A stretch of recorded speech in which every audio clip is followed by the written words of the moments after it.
안녕하세요. 회사 다니다가 재장사하고 있는 30대 초반의 여자입니다. 원래부터 장사에 관심이 있다거나 하는 사람은 아니었습니다. 제가 장사 시작한 지는 조금 되었는데 회사 다니면서 소소하게 부업하는 느낌으로 시작을 한 거지. 무슨 욕심이 있어서 시작을 한 게 아니었어요. 인터넷에서 이렇게 부업하는 식으로 용돈을 번다더라 하는 걸 보고 무작정 따라해봤는데 제가 소질이 있던 건지 운대가 좋은 건지 하루가 다르게 벌이가 괜찮아지더라고요. 아침에 자고 일어나서 하루 동안 얼마나 팔았나 보는 게 삶의 소소한 낙이다 싶을 정도였어요. 제가 원한다면 아무 때나 볼 수 있었지만 하루 종일 참았습니다. 전날 매출을 아침에 보고 출근하면 동기부여도 되고 소액이지만 꾸준하게 늘어나는 수입을 보면 그것만큼 재밌는 게 없었거든요. 그런데 어느 날부터인가 제가 본업으로 삼고 있던 회사 일보다 부업으로 시작했던 장사가 훨씬 돈이 많이 되는 저의 주 수입원이 되더라고요. 제가 받던 월급이 많은 편은 아니라서 지금도 장사로 큰 돈 벌고 있는 건 아니지만 부업으로 해도 이만큼인데 제가 본격적으로 회사를 그만두고 각 잡고 하면 훨씬 더 많이 벌지 않을까 하는 생각에 다니던 회사도 그만두고 본격적으로 제 장사를 시작했습니다. 지금은 한 달에 제 손에 남는 것만 평균적으로 500만 원에서 700만 원 사이로 벌고 있습니다. 뭐 어디 가서 자랑할 정도로 많은 편은 아니지만 그래도 제가 받던 월급 생각하면 거의 2배 이상을 벌게 되었으니 이 정도도 굉장히 과분하다고 할 수 있습니다. 아무튼 그때 장사하면서 만나던 남자친구가 현재 남편이 되었습니다. 그때도 결혼을 염두에 둘 정도로 능력 있는 남자는 아니었어요. 멀쩡히 다니던 직장을 그만둔다는데 가족들까지 말리던 그 상황을 이해해주고 저보고 할 수 있다고 격려해주며 항상 제 뒤를 지켜준 모습에 이 사람이라면 언제나 제 편이지 않을까 하는 생각으로 이 남자와 결혼을 결심하게 되었어요. 그런데 저한테 잘하는 것 그 이상으로 자기 가족, 특히 자기 누나한테 잘하는 그런 사람일 거라고는 상상도 못했네요. 남편에게는 위로 누나가 한 명 있습니다. 남편과는 연년생이지만 생일이 빠른 저한테는 몇 달 차이도 안 나는 동갑내기 친구나 마찬가지입니다. 제가 빠른 년생이라고 신우한테 맞서고 대든 적도 없고 좋으나 싫으나 제 손윗사람이 되는 게 맞기 때문에 있는 그대로 받아들이려고 노력하고 있었어요. 그런데 신우는 저에 대해서 잘 알지도 못하면서 저를 그저 동생 대하듯 다루네요. 제가 부족한 점이 있다면 당연히 노력해서 배워나가겠지만 신우가 그렇다고 배울 점이 있거나 더 어른스럽다거나 한 부분은 하나도 없습니다. 그런데 오히려 손윗신우라는 그 위치를 가지고 저를 누르려고 하는 느낌을 지울 수가 없었어요. 신우는 결혼한 지 조금 되었습니다. 저희가 이제 결혼 1년 차지만 신우는 오래전에 아주버님하고 결혼해서 살림 차려 독립한 지가 오래입니다. 아주버님은 지방에 있는 해운회사에 다니고 있어요. 원래 서울에 있는 본사 출신인데 지방에 있는 지사의 심각한 인원 문제로 결혼 후 얼마 안 있어서부터 결혼을 메꾸기 위해 지방에 있는 지사로 출근을 하게 되었는데 본사에 있을 때보다 거기서 훨씬 능력을 인정받아 지방에 있는 지사에 뿌리를 내리게 된 사람입니다. 그렇다 보니 신우와는 원치 않게 주말 부부가 된 상황이고요. 아주버님이 지사에서 한 자리를 맡게 되면서 회사에서는 숙소비 지원이며 이런저런 복지 혜택을 조건으로 내걸었는데 신우가 어떻게 젊은 사람들이 지방에서 살 수나 있겠냐며 서울이 아니면 안 된다고 우겨대는 통의 주말 부부 생활을 시작하게 되었답니다. 저는 이런 사실을 결혼 후에야 알게 되었으니 사실 신혼 초에 신우가 우리 신혼집 비밀번호를 아주 자기 집 문 열듯이 자연스럽게 누르고 들어오는 모습을 보고 어이가 없어서 말문이 틀어막힌 일이 있었습니다. 자연스럽게 들어와서 하는 행동을 보고 있자니 이게 남편 총각 시절에도 하루 이틀 와본 게 아니더라고요. 다른 사람도 아니고 남편 가족인데 올 수도 있지 않느냐고 하시는 분들도 계시겠지만 정말 저랑은 결혼식 본식 날과 그 전에 안가 가족 모임 때 2번 만난 거 말고는 그 어떤 교류도 없던 사람이었거든요. 더군다나 남편이 출근해 있는 데나 시간에 제가 버젓이 집에 있는데도 신혼집 문을 열고 들어오는 무개념적인 행동이 용납이 되지 않았습니다. 심지어 들어와서는 정말 제 집처럼 편하게 있더라고요. 자연스럽게 제가 먹으려고 사놓은 주스를 한 컵 따라서는 소파에 발 뻗고 편하게 앉아 TV를 보더라고요. 제가 이게 경우 없이 뭐 하시는 거냐는 식으로 눈치 주듯이 쳐다보기는 했는데, 신우는 뻔뻔하게도 자기는 신경 쓰지 말고 볼 일 있으면 일 보라고 하고 아주 자기 집처럼 드러누워서 쉬고 있더라고요. 저녁에 퇴근한 남편 불러 세워서 이게 무슨 꼴이냐고 따졌어요. 그랬더니 남편은 제가 너무하다는 듯이 너무 매정하고 인간미가 없는 거 아니냐고 따지며 주말 부부로 혼자 지내야만 하는 누나가 얼마나 평소에 외롭겠냐고, 집에서 매일같이 혼자서 지내야 되는데 동생이 마침 근처에 사니 이렇게라도 왕래하면 사람이 그립지도 않고 외롭기도 덜하지 않겠냐고 하는 거 아니겠어요.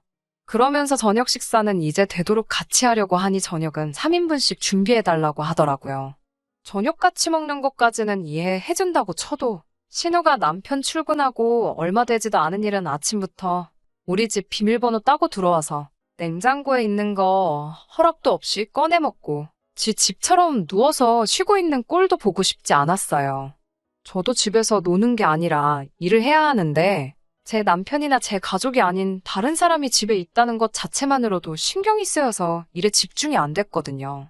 그래서 남편한테 외로운 신우와 식사 같이 하는 것까지는 할 수 있다. 하지만 낮에는 나도 일을 해야 하니 신우가 찾아오는 건 당신 퇴근 이후였으면 좋겠다고 확실하게 짚고 넘어갔습니다.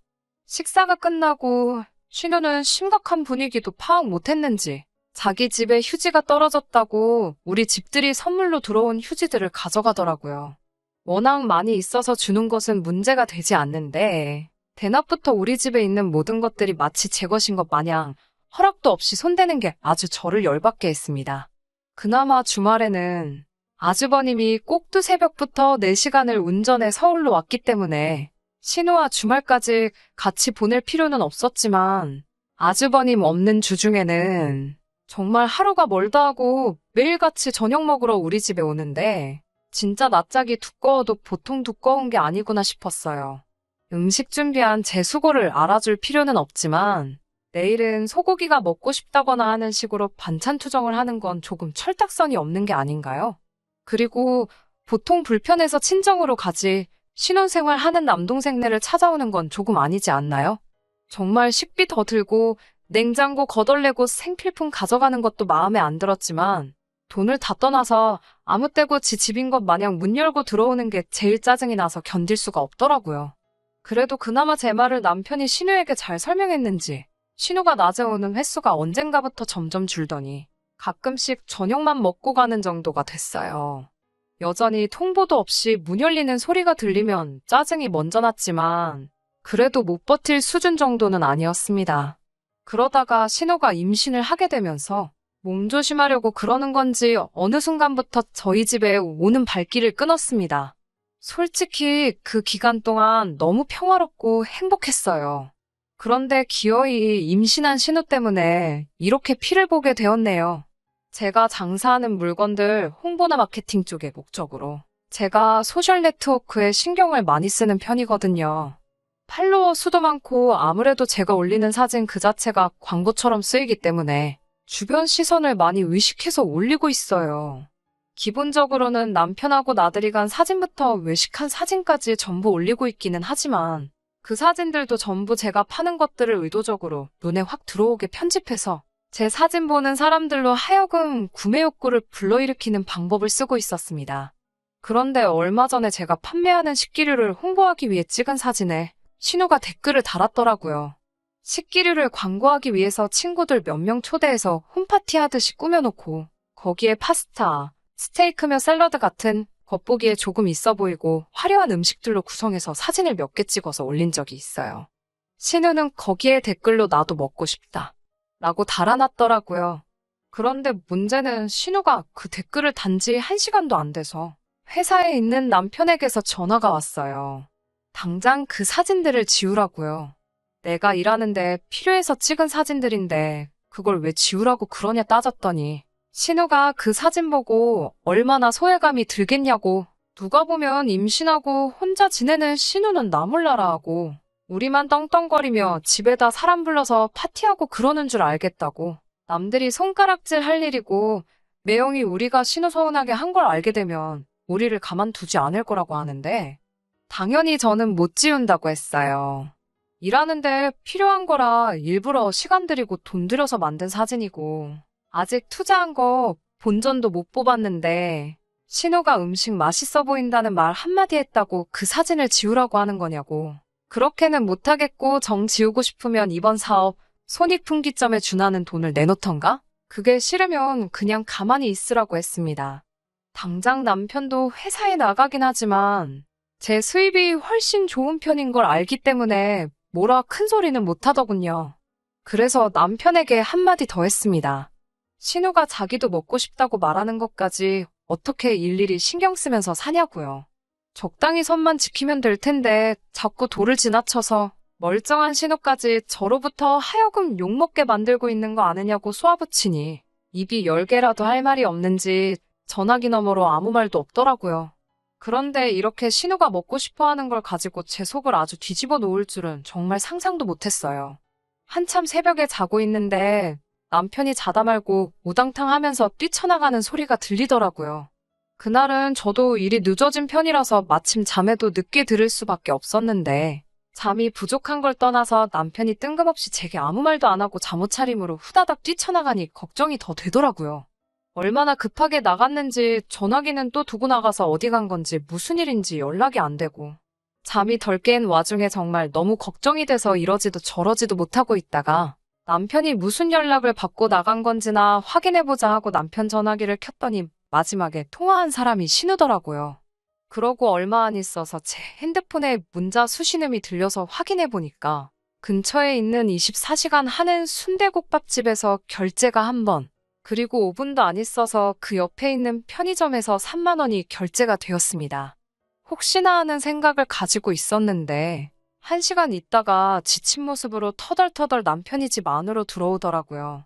무슨 일 때문에 그렇게 급히 나갔냐 물었는데 갑자기 급한 볼 일이 있었다며 정확히 무슨 일인지는 저에게서부터 숨겼어요. 신우 전화 받고 나간 거 다 알고 있고 너 나가면서 들고 나간 거 내 카드였다고 말해줬더니 그제서야 신우가 먹덧이 심한데 먹고 싶은 게 있다고 연락이 와서 그걸 사다 주고 오는 길이랍니다.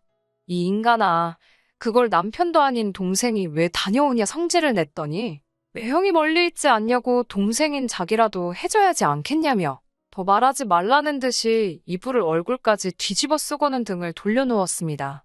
매번 니네 누나가 뭐 먹고 싶다고 할 때마다 이렇게 새벽마다 출동할 거냐고 하니까 그건 상황 봐서라고 하는데 곧 죽어도 이번에만 다녀온 거고 다음부터는 가지 않겠다는 말을 하지는 않더군요.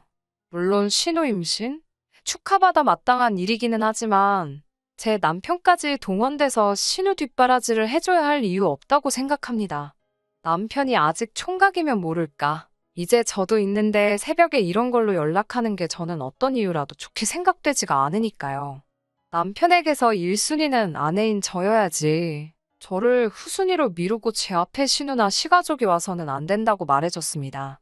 그리고 신우 본인 스스로가 고집 부려서 주말 부부를 하게 된 건데 먹덧 정도는 감내를 하던지 아니면 보호자가 필요한 임신기간 동안은 시댁으로 가서 지내던가 아주버님 계신 지방으로 내려가는 게 맞는 거 아니냐고 했어요.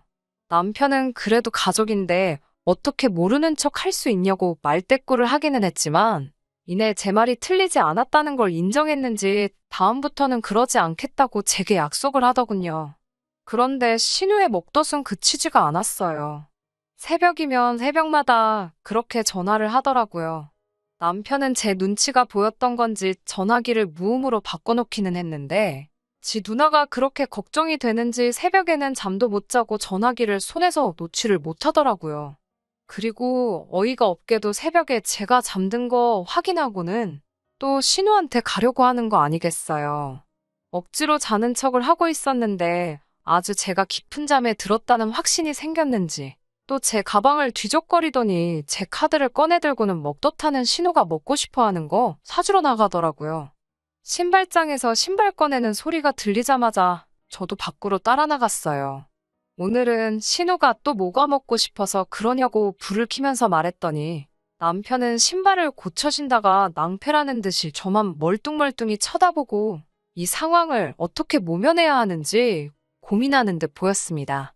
적당한 말할 거리가 생각난 듯 남편은 저한테 사람이 어떻게 그렇게 냉정할 수가 있냐고, 다른 사람도 아니고 내 가족이 혼자 고생하면서 힘들다고 하는데 그걸 왜 못하게 하냐고 입에 개거품을 물더라고요. 그래서 실컷 하라고 해줬습니다. 니네 누나가 먹고 싶은 거 사다 바치는 걸 떠나서 아예 나랑 살지 말고 그 집에 들어가서 누나랑 평생 살라고 해줬어요. 남편이 가라면 누가 못 갈 줄 아냐고 허세를 부리길래 손에 들고 있는 그건 두고 가라고 말했습니다. 남편이 눈을 동그랗게 뜨더니 축벽거리더라고요. 남편 손에 들려있던 건 제 개인 신용카드였어요. 누나한테 잘하고 싶으면 잘하라고. 근데 내 돈 갖고 할 생각 하지 말고 어디 가서 내 남편인 척도 하지 말라고 했어요. 평생을 가족 품에서 가족들만 챙기는 착한 아들, 착한 동생으로 남으라고. 내 눈에 마누라가 번 돈지 가족들한테 빨대 꽂혀서 죄다 빨리는 호구 같은 남편은 필요 없다고 해줬습니다. 남편은 큰 소리 치면서 내 가족은 내가 챙긴다고 제 카드까지 집어던지고 먹덧하는 신우 챙겨주러 밖으로 뛰쳐나가더군요. 제가 이렇게까지 말했는데도 가족을 택한 건 내가 더 이상 필요 없고 가족을 위해 살겠다는 말로 받아들이게 되었고, 그래서 그 새벽부터 저도 잠도 포기하고 남편 짐들을 빼서 현관 밖으로 하나둘씩 던져놓기 시작했습니다. 대충 남편의 옷가지를 다 뺐을 때 저는 현관문 비밀번호를 바꾸고 다시 잠에 들었어요. 남편은 그래도 꿋꿋이 누나 먹고 싶은 거 챙겨주고 아침이 밝을 때가 돼서야 집으로 기어 들어오더라고요. 문 앞에 자기 짐들이 나와 있고 현관문이 안 열리니 그제서야 저한테 전화를 하기 시작했습니다. 처음에는 세게 나오더라고요. 좋은 말로 할 때 문 열라고요. 이혼 서류 준비할 거고 그때 되면 연락할 테니까 내 집 근처에는 얼씬도 하지 말라고 했습니다. 남편은 씩씩대면서 어디 한번 해보자면서 밖으로 나가더군요. 웃긴 건 남편이 간 곳은 신우집도 아니고 시부모님 댁도 아니었습니다. 막상 그렇게 자기 가족 챙긴다고 나서던 효자아들의 누나바라기 동생을 받아준 곳은 아무것도 없었고 오직 남편이 밤낮으로 일할 수 있기를 바라던 회사뿐이었습니다. 남편은 자기가 다니는 회사 숙직실에 짐 풀고 거기서 생활하고 있었답니다. 그런데 회사에서 머물고 있으니 회사에서는 남편이 업무를 마친 시간이건 아니건 회사에서 쉬고 있는 남편만 보면 일을 시키기 시작했나 봐요. 결국 회사 숙직실 생활을 2주일도 못 버티고 저한테 잘못했다고 빌기 시작했어요. 한 번만 기회를 달라. 이제라도 마음 고쳐먹고 저를 최우선으로 하겠다는 둥, 신우 전화번호를 차단해버린다는 등 헛소리를 하면서 말이죠. 말로는 자기 가족 등지고 오직 저한테 집중해서 산다고 하는 말이지만 그 말을 누가 믿겠나요?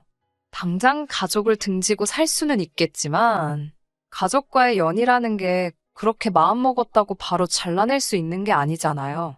결국 저는 남편에게 있어서 자기 가족의 다음 순위, 심지어 가정이 있는 신우에게조차도 밀리는 사람이 될 거라는 건 안 봐도 뻔한 사실이었습니다. 남편한테는 나 때문에 소중한 가족을 버릴 필요 없다고. 나도 내 인생에서 더 소중한 걸 택했으니 너랑 이혼하는 거라고. 그러니까 너도 나 때문에 소중한 걸 포기할 필요 없다고 말해줬어요. 그런데도 남편은 발을 동동 구르면서 자기한테 가장 소중한 건 저라고 말하더라고요. 저는 남편에게 가장 소중한 게 내가 아니라 내가 벌어오는 돈으로 자기 가족들에게 뭔가를 해줄 수 있던 걸 포기하는 게 싫은 것이 아닐까? 하고 전곡을 찔러줬습니다.